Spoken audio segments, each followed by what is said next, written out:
For those of you that have not met me before, I'm Sarah, and I'm Head of Strategy and Development at Equalities. And Equalities is a charity that works with schools to promote equality, diversity and inclusion. And I'm just here today to have a chat with Patrick about our sort of hopes and fears around the upcoming election, the new government, around equalities and schools.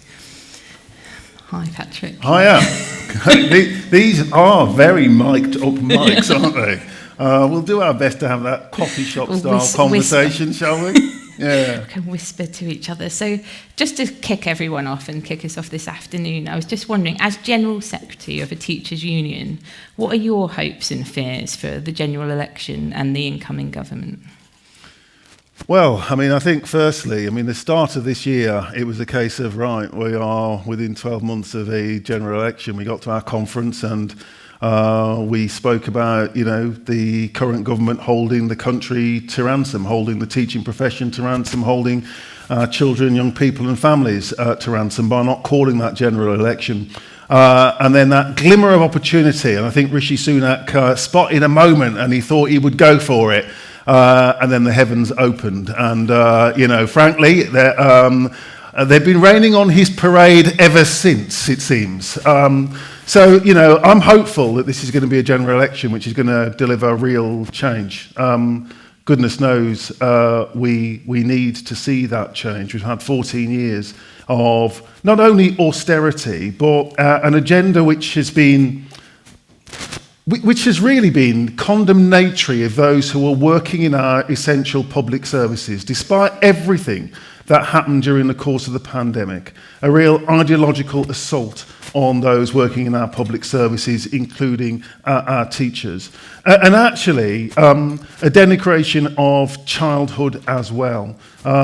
This is not a great time. It has not been a great time to be growing up in this country. And our aspiration for this country is that it should be the best country in the world for children to grow up in. But, the latest research from the TUC identified some 900,000 additional children had been plunged into poverty. And these are children in households where at least one adult is working. So the message is that actually work isn't paying and hasn't been paying for the last 14 years. So that's a real concern. And those children are, of course, my members' pupils. And that makes the challenge of teaching so much more difficult. And that's at the heart of, how do you create fairness and justice in society? It starts right there. It starts right there in the classroom. But when I think about our teachers, I think about, our LGBTI members. And again, I'm going to point to some research from the TUC. 1 in 4 LGBTI adults are saying that they can't afford to make ends meet. And more than half have cut back on essential expenditure. When I think about young teachers, I think about the evidence which is showing that for young workers, affording a home, affording to get onto the housing ladder, or affording to rent, when 40% of your salary can be taken up just in the cost of paying rent, makes that independent living unaffordable. We need change, and I am hopeful that we'll see that change. My fear is simply this, and it's an appeal actually to all of our members. Don't take anything for granted. I worry sometimes. I do wake up in the middle of the night in a cold sweat for a whole host of reasons, this included, that it's all going somewhat well. And that actually people can sleepwalk into believing that my vote doesn't matter. Well, actually, everybody's vote matters at this election, and we've got to use that vote to make change happen. Thank you.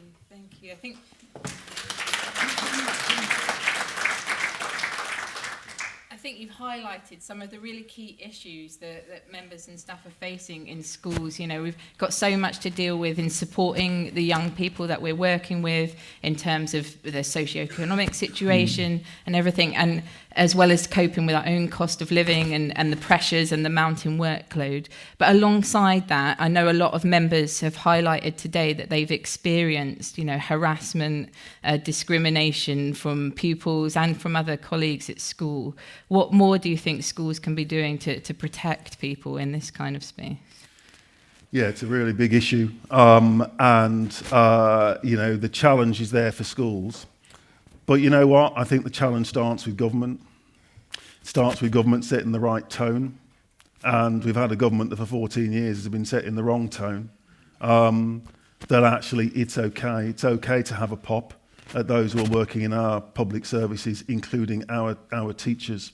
When we've seen the rise of increasing levels of violent behaviour within classrooms, when we've seen parental vigilantism outside of the school gates, when we've seen attacks on the right of teachers to talk about the issues that matter to their students, particularly when it comes to issues around equality in the education system, and that teachers are not being backed in that respect. Instead, government puts out guidance telling teachers that they should not be discussing so-called controversial issues with their students. That creates a hostile environment in schools, a hostile environment in classrooms. So yes, we should expect school leaders to support their staff, but they can only do what's possible in the context of a framework which is set by government itself. Again, why we need a government that's on the side of those who are working within our schools and on the side of children and young people. A government that takes equality seriously and will deliver a new deal on equality. So, it starts, of course, everything starts and it's made in the classroom. But it requires teachers to be supported well beyond their school gates by government itself. Thank you. And I think you raise a really important point. I think culture wars have been a key part of some of the political rhetoric over the past few years, and trans people have been particularly hard hit by some of that. And some of the draft guidance that's been issued recently around gender questioning children, around RSHE, even sort of changes to keeping children safe in education, has made it really difficult for schools to feel that they can navigate these issues. What advice would you give to people that are trying to navigate in this space and support trans staff and trans young people? Well, the first thing is, I would expect every head teacher, every teacher in the land to be paying attention not only to what government says, of course, that's important, not because government always gets it right, and we'll come back to that in a moment, but paying attention to what government is saying, but paying attention to their students, to the parental community and to their staff. That's really, really important. And I say that government doesn't always get this right. And in this space, the current government certainly did not get this right. One of the reasons why we saw the inordinate delays to the publication of that draft guidance and a decision on the part of the then Secretary of State, Gillian Keegan, to say that draft guidance would be non-statutory, meant that the government wasn't really convinced of its own position. It was pretty clear that there was a war around the cabinet table in respect of that guidance. And that's left schools in an almost impossible position. What do we do with that guidance? So one of the messages that we want to be giving to our members, and we were giving it during the period of the consultation as well on that guidance, is don't rush to implementing that guidance. That's the first message. Because it isn't signed, it isn't sealed, and it certainly isn't yet capable of being delivered. We've got a general election. We've got a government, we've got potentially in waiting, which is saying we want to take a different approach here, an approach which actually recognises, celebrates diversity, and actually recognises the identity, for example, of trans teachers and their students. This is really important territory at a time, and an important change, at a time when we've had a government that has taken a very antagonistic stance here, a stance which has been about closing down debate, a stance which has been about the denial of identity and the denial of rights. So we're saying to schools, don't rush to implementing that guidance. It has no status The important thing is that right now you're listening to your students, you're listening to your staff, and that we, together with our members, can be arguing with a new government for a better deal and for better guidance to support the work of schools in that space. Thank you. I wonder, just putting it out to the room, is there anyone in the room that's got experience of schools perhaps implementing the guidance already or struggling in this kind of space that might be useful to share? You've unexpectedly thrown it out to you. No. Well, I'm sure that I know that there have been, because I've come across it anecdotally from members who tell us about the space being closed down. That actually, schools where teachers are being told, we don't celebrate Pride here. I've come across that. Now that started to prompt hands to go up.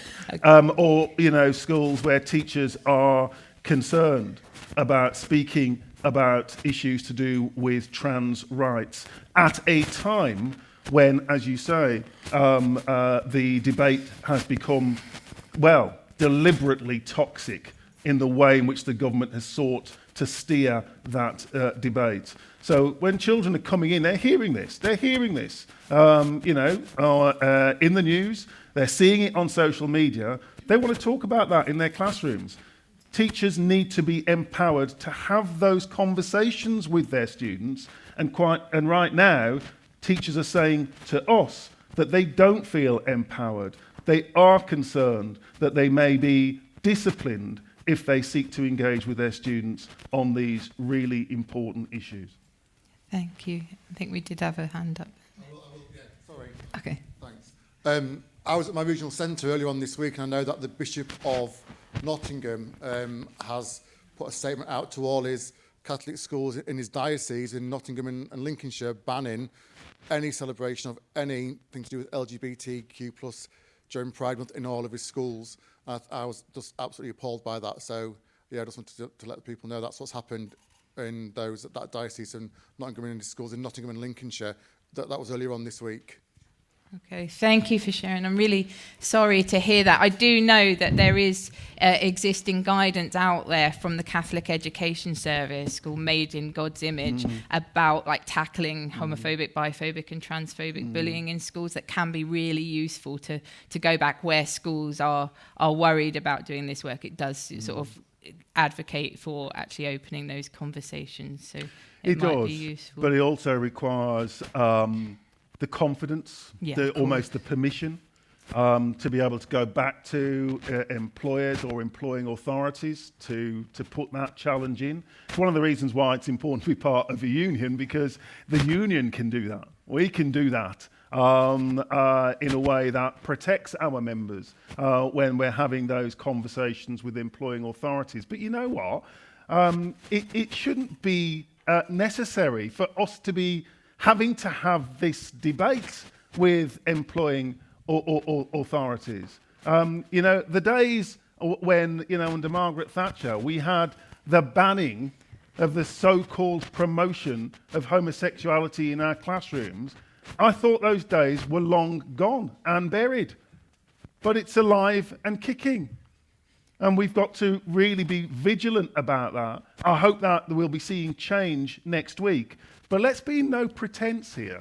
Let's be no pretense that even with a new government holding the keys to number 10, that those forces of, I don't know what you want to call them, but those backward-looking forces will still be present. They'll still be out there, and it will require vigilance on the part of all of us, not just our members, but all stakeholders coming together to call this stuff out and to demand better. Yeah, absolutely. And I think really knowing kind of the rights and the law and where it stands, that actually, the law says under the public sector equality duty that we must be promoting equality of opportunity. We must be fostering good relations across all of these protected characteristics. So that's, where the bottom line is, that the school has a duty to protect all staff, all young people as well. I think we had another comment here. It was just about a couple of years ago when we had the No Outsiders protests outside of our schools in Birmingham. And, you know, our members were afraid for their lives, really, having to walk through this gauntlet of protesting parents.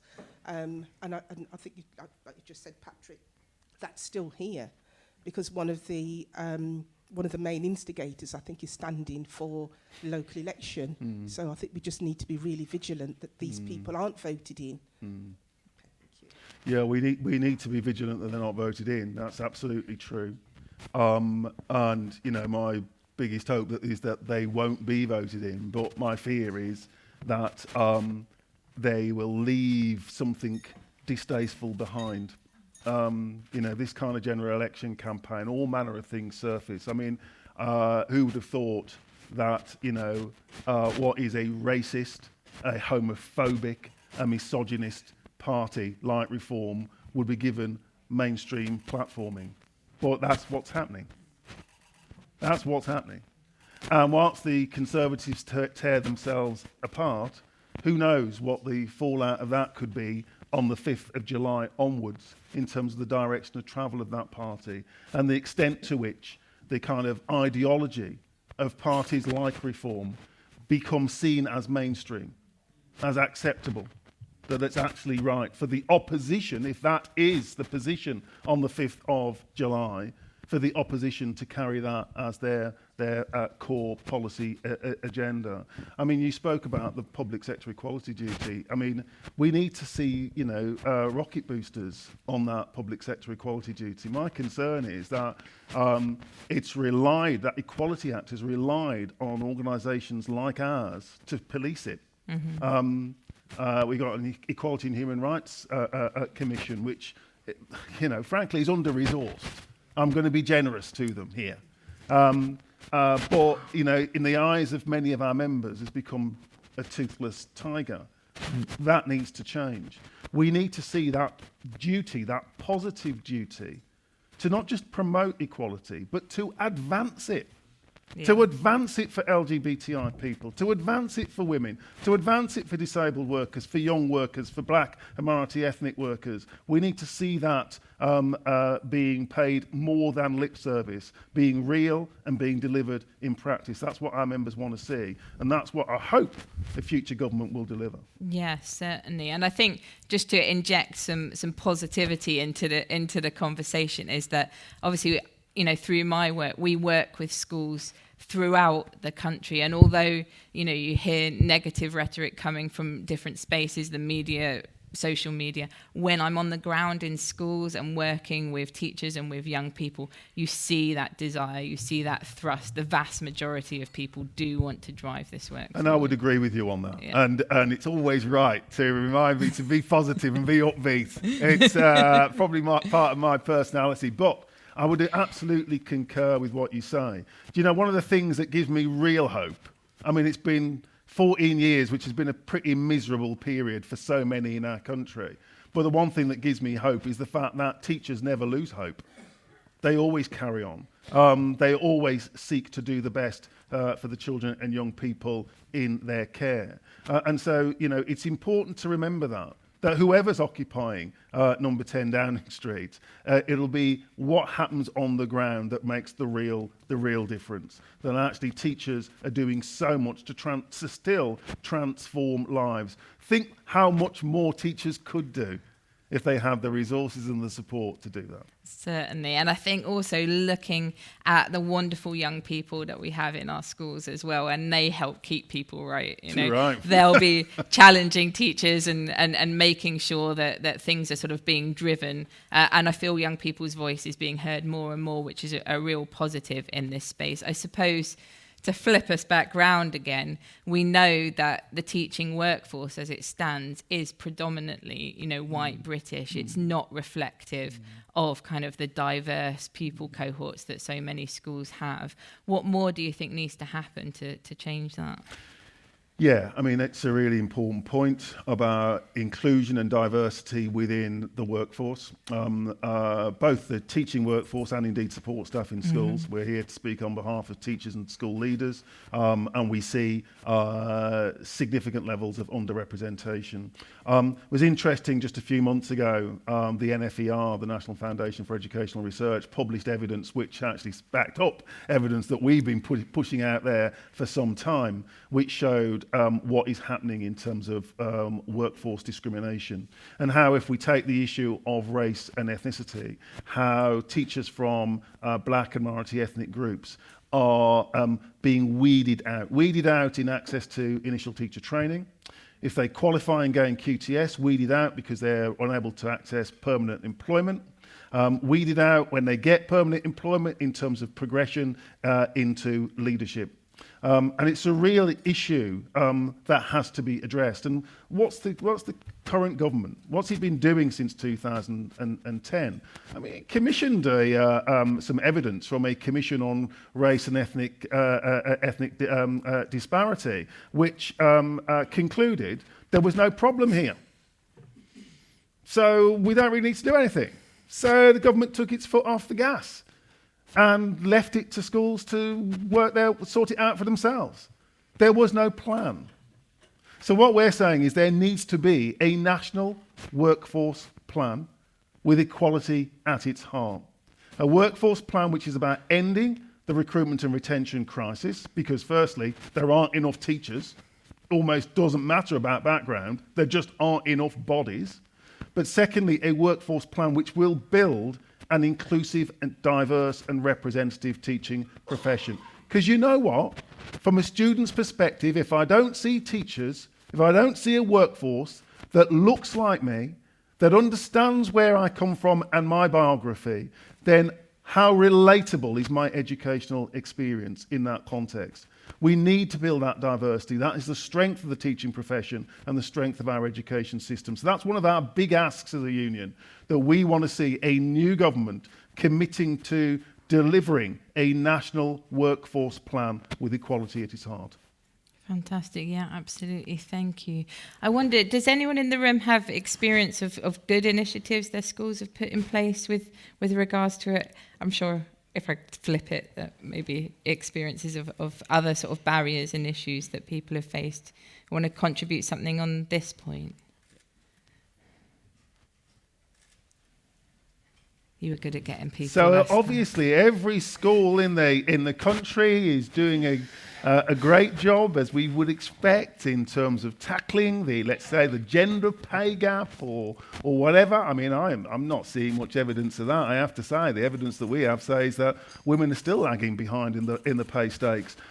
Where teachers who are disabled are getting access to reasonable adjustments in the workplace. I'm not seeing evidence of that. The reasonable adjustment is often, well, go off and either work part-time or become a supply teacher. I mean, the reality, it feels like, in the profession, is it's still very difficult to exist as a teacher from, I'm going to say, a minority group, but actually for a majority group, for women, it's very difficult to exist as a teacher and to feel that you are being supported, not just in your job, but throughout your career.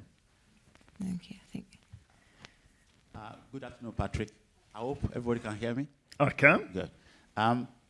Patrick, I'm just going to take you back a few years back, and you will know this, and I think Jennifer is in the room as well. I actually get frustrated when it comes to the issue of equality and to see the struggle that we've gone through, and we're still going through. We talk about new government.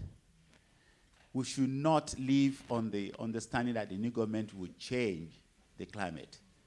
Anybody in this room that remember McPherson report, which is after the Stephen Lawrence, when that was published, it talks about institutional racism that actually is permeated through, including educational establishment. The government of the day, what did they do? They set up a commission. And that commission to go around the country to actually find out and produce a report. I, standing in front of you, I was one of the commissioners. And it was very harrowing to go around the country to listen to teachers from black and ethnic minority, their experiences. It's got to a stage where we're having to carry a bag of tissue with us, cry emotional. The level of underrepresentation at both middle and senior managers, head teachers. I think at that stage we only talk about 12 head teachers in the country. I don't know what the number is now. The reason why I'm saying this is that we should not pin our hope that the new government will make new changes. It's going to be almost like the same old music. That is why we as trade union, the NASUWT, have got a pivotal role to play to hold the government, the new government, feet to the fire to be able to deliver. They're not going to do it because the issue of equality is if you can do it on the surface, that's okay. But it goes beyond that. There are a lot of people in this room, colleagues, who can share a lot of experiences that sometimes when you listen, you say to yourself, why? Why are we still here? So my own contribution is we should not place our hope that things will just change with the new government. It's going to be the same old music. We as a union have got a role to play, and we need to hold their feet to fire. Thank you, Patrick. No, thank you. And I remember those conversations as well. My hair was certainly less grey than it is now. So we remember those conversations. Will it be the same music? I'm not so sure. It doesn't have to be that way. But I absolutely agree with the point that we must never pin our hopes on government to deliver the change that we want to see. That's why we're part of a trade union. That's what it means to be part of a union. We know that change isn't, and improvements are not given to us. Those rights are not given to us. We have to fight for those rights. We have to fight for that right for equal treatment, at work and in society at large. So when the Macpherson report came out, that was a spur to action for government at the time and for other organisations. But it didn't deliver change. It didn't deliver change. Just because the government got behind that inquiry didn't in and of itself deliver change. What was required was within organisations, within communities, that we worked for, we lobbied for, we campaigned for the changes that we wanted to see. Within this union, we had to go through that process ourselves on the back of the Macpherson report. And that was a major spur for change. But frankly, colleagues, that didn't come easy. That came because of the likes of colleagues like you in this room who demanded that change within our structures. And as we roll forward, 20 years, I've had the privilege of chairing the TUC's anti-racism task force. That has been about delivering the change that we want to see, such that the Labour Party, in its manifesto, has picked up what we've said in that task force, has demanded that if it's elected into government, it will insist upon mandatory race pay gap reporting. It's insisted that we'll bring forward primary legislation as a priority to establish a new Race Equality Act with new rights for black workers in the labour market. These things, frankly, colleagues, wouldn't have happened had it not been as a result of the campaigning and lobbying by us. But just because we got commitments like that in a manifesto, we don't rest on our laurels, colleagues. Firstly, we vote on Thursday. And then on Friday, we roll up our sleeves and we say to that new government, whatever you've said, you now need to deliver. And if you didn't say it, we're going to hold your feet to the fire on the issues that matter to us and to our members.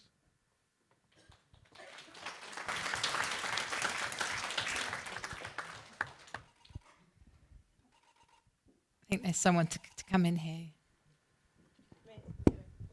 Hi, it's Ebony from Coventry. I just had a question because it's something that's been confusing me for a while in terms of equality, in terms of non-binary students and students that don't identify as just either trans male or trans female. And I'm not sure if there's some misinformation in terms of the law. So I've been told at my school, like if a student has asked to be called a certain name, then because of GDPR, we can't call them that name unless their parents have agreed to it. But then if someone's called Joseph, we can call them Joe. And aren't we supposed to be protecting our trans pupils? And with like the mental health crisis amongst lots of trans people, surely us just calling the name that they want to be called is better, us safeguarding that pupil in a better way. And also I've heard lots of things as well, which again I don't know if it's misinformation, of the fact that being non-binary or not trans male or not trans female is not covered legally in terms of the law, and there is no protections against anyone who's not either male, female, trans female. But I'm not sure how much of that is misinformation and how much of that is actually true. Thank you. I mean, firstly, on that, I mean, you highlight the question, the central part of your question about misinformation. Sometimes, yeah, we are talking about misinformation. Sometimes we're talking about a little information can be a dangerous thing. And what I referred to earlier, the government's, the Conservative government's publication of guidance for schools on gender questioning pupils, which seeks in that guidance, which is was still only a draft consultative guidance, yes, so it had no status, despite the fact that perhaps schools like yours have sought to act on that guidance because of what it says in that guidance in relation to non-binary students and in relation to trans rights, that it's closing down the space for that. So in other words, you don't recognise students as non-binary. You don't recognise a student's preferred name or pronoun without the express permission of parents. And even then, the guidance is suggesting that you don't seek that permission out from the child's parents. So what we've got is effectively an assault on trans and non-binary rights in our schools, in our education landscape. Now, as I said earlier, what my advice and our advice to our members and to schools is this is not settled stuff. The government ran out of time, probably deliberately so, if I'm being honest about it, because of the contested nature of the issues around the cabinet table. So now we will be seeing how a new government from the 5th of July picks up and runs with these issues. So I'm not saying that schools should ignore the will of government or ignore guidance, but this was draft guidance. Schools are going to have to, in the meantime, navigate their way through this landscape, starting by listening to their students, listening to their staff. Thank you, Patrick. And if I can just expand on the question a little as well. So under the Equality Act, the protected characteristic of gender reassignment says someone has begun a process or part of a process or is thinking about undergoing a process. So it's very broad, and the Code of Conduct, the statutory guidance that came out in 2012 is very clear that young people may question their gender for a whole host of different reasons, and not all of those young people will go on to transition or to necessarily be trans, but they may have begun a process or part of a process and are therefore receive that protection under the Equality Act. So the statutory guidance is very clear that young people who are questioning their gender, we take a child-centred approach. We need to do things and listen to our young people, and the guidance is there to back us up on that as well. If I just sort of draw you back a little bit, you've sort of mentioned when we were talking, we said we can't necessarily rely on government, but then we spoke about sort of manifestos and promises. I know that everyone here today has been surveyed, and 98% think that introducing mandatory ethnicity and disability pay gap reporting requirements, similar to what we have for gender at the moment, would help address inequalities in the workforce. Is that something that you agree with, that you think would be a real key driver in this sphere? I don't think it's a silver bullet, but I do think it will help to inform the conversation and to hold employing authorities to account for their decision making. So it's really, really important that we understand what's going on within our schools and colleges when it comes to pay setting and how staff are rewarded for their efforts. It's really important because so much of that has become opaque over the course of the last decade and more. But it's also important because what pay gap reporting reveals, it reveals not just about how people are paid, but where they are in relation to the organisation's hierarchical structure. So if you're working for a multi-academy trust, or working as a teacher for a local authority school, where are teachers like you most likely to be employed? Are they likely to be employed in the upper quartile of staff, or in the lowest quartile of staff, or somewhere in between? And what that forces then is a conversation, because it's not just about the publication of data, just like on the gender pay gap reporting, but organisations are also then required to publish action plans. What are you going to do to close that gap? Yes, in terms of gender, race, and disability. And that's the conversation that we want our members to be part of. And of course, we, on behalf of our members as a union, would be part of with employers. And that's why that's important. Fantastic, thank you. And then I suppose going hand in hand with that, I know that a huge majority, again, think there should be a requirement for employers to publish annually, like the salaries of SLT. What are your thoughts on that? Do you think that will help in this space as well? Yeah, I mean, one of the things that we've called for there specifically is not so much the salaries of each and every member of the senior leadership team, but actually the salary of, well, I'll call it the chief operating officer. So normally that would be the head teacher or the principal or the executive head, yeah? So that's what we are talking about. And actually, is that so radical? Oh, no, it's not radical. My salary is on the public record. The salary of a chief executive of a hospital trust will be on the public record. The salary of the Prime Minister is on the public record. So why are schools any different? Why are colleges any different? In our view, no, they're not any different. And that's important because if decision-making about the most senior levels of pay escape scrutiny, then people will start to make some rather, silly, self-serving decisions. So, a teacher that might be earning £30,000 because the government has belatedly moved teaching starting salaries to £30,000, seeing their head teacher with a salary in excess of £150,000, paid more than the Prime Minister, maybe an executive head, earning £500,000 or more per year. It's not unknown within our system. What questions should that raise for teachers, but also for parents? Is that the best way in which public money should be used? So it's about holding to account. This is a public service, after all, and people should be making decisions in the public interest. Thank you. And what are the union's key priorities then? We sort of said what we want from government, and what are the union's key priorities with equality moving forward? Many of those priorities revolve around how we create a better national framework for teachers generally, and also a framework of entitlement for pupils as well. And it's entitlement which has been so under attack over the course of the last 14 years, that we've seen more and more deregulation in relation to teachers' pay and conditions.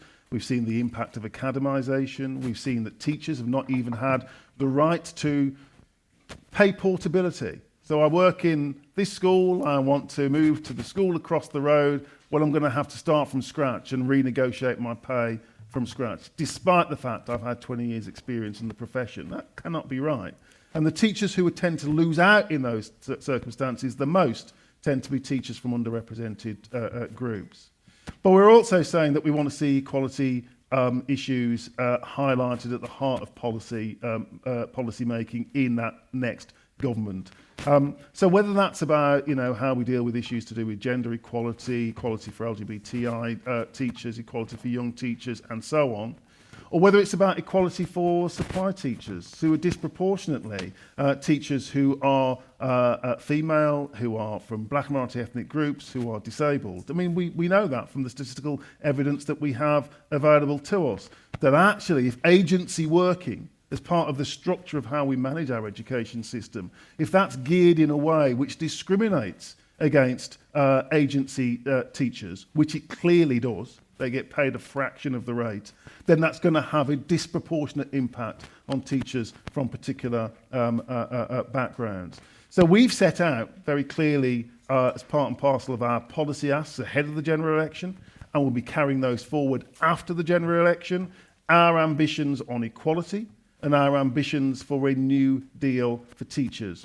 We also want a new deal for children's education. I said at the start, we want this to be the best country in the world to grow up in. You know, the Conservative government have spoken at length in the general election campaign about, you know, this being the best country in the world for children reading, in terms of us topping the international league tables on children's proficiency in reading.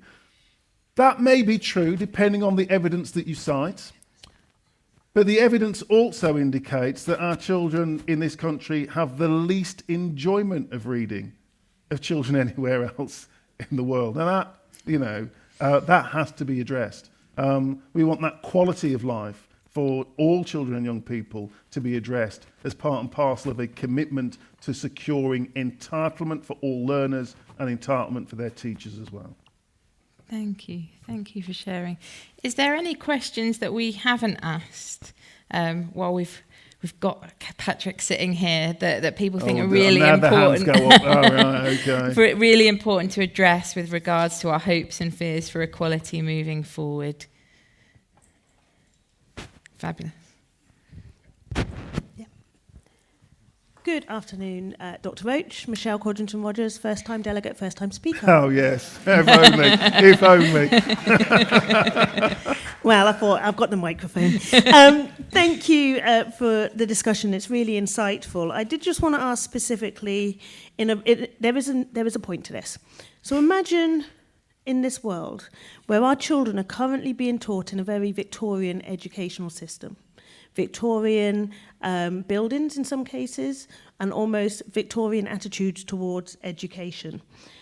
The UK government currently spends probably about 4.2, I think it is, I've just worked out, or 5.4, between that, of their GDP on education. And United Nations have called for governments to be investing at least 4% and up to and exceeding 6% to invest in education systems, because as part of the Sustainable Development Goals, we are aiming to create a better opportunity for children and young people. They're also trying to get us to think about it not as expenditure but as investment into the future, which is what it should be. Unfortunately, last 14 years, and probably since the 80s, it's very much been, it's an expenditure, it's something that we need to get off of our books, so get private investors in to kind of help with the delivery. So, Dr. Roach, I'm going to give you £10 billion. And you can spend it on absolutely anything. Bye. As a public servant, what would be your top 3 expenditures? Because, and there's a caveat to this, some of our sister trade unions, and I did use the phrase sister trade unions, seem to say the only problem is that we need more school funding. We just need to throw more and more money into schools. And so I'm going to ask your opinion. We've got all this money. How do we direct it into schools? Now, that's really, really interesting and a rather unfair question from that first-time delegate. We'll have to do a little bit more work in inducting our new recruits. Yeah, I mean, you speak about, there's suddenly the new government enters office on the 5th of July and finds it's got billions to spend. So how does it direct that money to schools? Can I say there's a challenge here? Part of that challenge, and I will answer the question, but part of that challenge is, what are we investing in and what for? So we sink the 10 billion into schools and forget about the panoply of services that should be there supporting children, young people and families throughout their lives. The youth services, the social care services, the health services, you know, the range of wraparound support that should be there. Because what we're saying, well, schools can sort it all out. Schools should be that, you know, that ever-present service in the lives of children and families, just like we are now, to be honest. Just like you are now. Where actually, if there's a child in need, if there's a child at risk, it comes down to teachers and head teachers to ensure that child is being protected. You know, the onus of responsibility is with schools. So I think we've got to be prepared as a union to say, actually, not all of that money needs to be coming to schools, because if the infrastructure isn't there to support the work of schools and to work alongside our head teachers and teachers, then all you're doing is putting more of the burden and more of the potential for blame onto the shoulders of our members. But if I had £10 billion to spend, my first priority would be, well, let's make sure that we're spending as much of that money on what absolutely matters at the end of the day in terms of children's education. I mean, colleagues, this isn't being selfish, and you're not being selfish in demanding this. We saw it in the pandemic years. We saw it when schools were closed to the majority of pupils, that actually pupils lost out, and particularly children from the most disadvantaged or less affluent backgrounds, they lost out because they were not accessing teachers. And since then, we've seen even greater the impact of the loss of teacher numbers on children's lives. So invest in teachers. Invest in teachers in terms of your pay, in terms of your professional development, in terms of your working conditions. Overworked, overstretched teachers are not going to be great educators, but underpaid, undervalued teaching profession is not going to be the profession of first choice for today's and tomorrow's graduates. So I'm being selfish. If I can't walk away with the money myself into the sun, then spend it, invest it in teachers.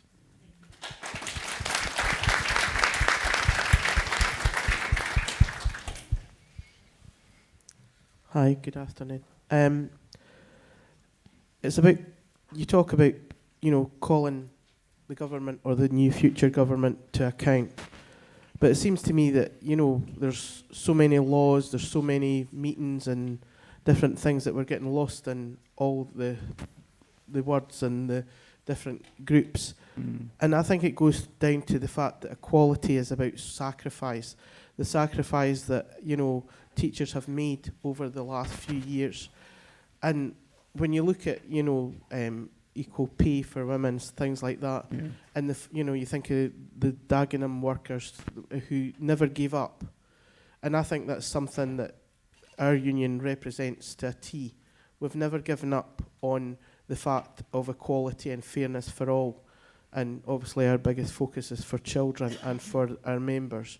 And I think as a union, I just think we have the passion to never give up and the belief that our union is about always moving forward. And I just think that's something that, you know, we represent as a teaching union nationally, and it's something that makes us stand out. I just wanted to say that. Oh, well. I echo everything that you said there. Absolutely. And, you know, turning a page is one thing. We've heard a lot of that in this general election campaign. And, you know, what happens on the 5th of July with the new government, well, all very well and good. But that's a mere punctuation mark in our ongoing history, the history that we are writing together. And, you know, we must never give up. We must never lose hope. We must never step back. We've always got to be engaging. We've always got to be campaigning. We've always got to be fighting for even better. And that's what we'll definitely be doing. Hi, I'm Georgie. I was wondering if I could get your advice on how to kind of navigate being a young teacher and being ambitious and making sure that my head teacher knows that I want to to progress in school, but also not being comfortable with some decisions that have been made surrounding, diversity. And for example, my school, they put the Football World Cup on in the hall during break and lunch, and I felt very uncomfortable considering that it was held in Qatar, and I didn't think that that was the right message we should be sending the kids, that during an education school day they can sit and watch this horrendous show of non-support for LGBTQ plus people. But as a young teacher who had just started at the school literally a month before, I definitely didn't feel confident enough to go to my head teacher and say, I don't think this is okay. So, and there's been another incidence of students being racist multiple times throughout the year and not being excluded. And it's sort of what your advice would be to be like, no, actually, this isn't okay and you need to make better decisions.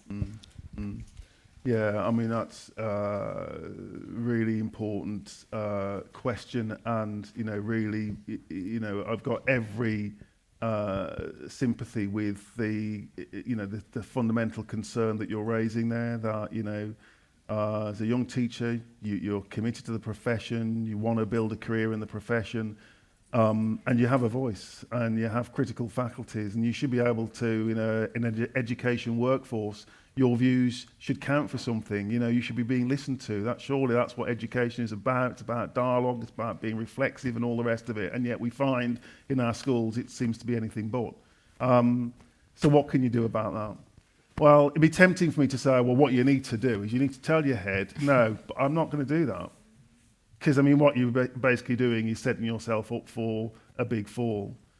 What you do is you do what you're doing today by being part of something, being part of this union, by raising those concerns with us, with me directly, but with your colleagues in your local association, in your workplace, in your region. This is what matters, because as a union, together, we can challenge that kind of mindset.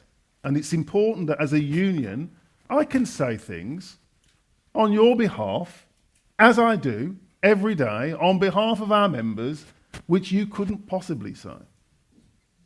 That's the power of being part of the union. So it's really, really important for young teachers never to forget that. Because sometimes it can be, the toss-up. I can't afford my rent this month, so perhaps I should hold off paying my union dues, and I'll join the union a bit later on in my career.